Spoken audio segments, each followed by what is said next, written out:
യുഎയിൽ ഇന്ന് അർദ്ധരാത്രി മുതൽ ഇന്ധനവില കുറയും. പെട്രോൾ ലിറ്ററിന് 9 ഫിൽസ് വരെ കുറയുമ്പോൾ ഡീസൽ വിലയിൽ ലിറ്ററിന് 3 ഫിൽസിന്റെ കുറവുണ്ടാകും. അന്താരാഷ്ട്ര ക്രൂഡ് ഓയിൽ വിലയ്ക്കനുസൃതമായി UAE ഊർജ്ജ മന്ത്രാലയത്തിന് കീഴിലെ വില നിർണ്ണയ സമിതിയാണ് എല്ലാ മാസവും രാജ്യത്തെ എണ്ണവില നിശ്ചയിക്കുന്നത്. പുതുക്കിയ നിരക്കനുസരിച്ച് ഫെബ്രുവരിയിൽ സൂപ്പർ പെട്രോളിന് ലിറ്ററിന് 8 ഫിൽസ് കുറയും.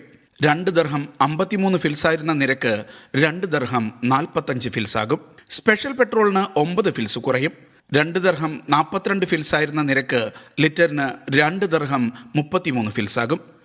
E+ പെട്രോളിന് വില 8 ഫിൽസ് കുറഞ്ഞ് 2 ദർഹം 26 ഫിൽസാകും.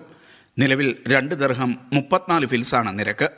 ഡീസലിൻ്റെ വില ലിറ്ററിന് 2 ദർഹം 55 ഫിൽസിൽ നിന്ന് 2 ദർഹം 52 ഫിൽസായി കുറയും. Media 1, Dubai.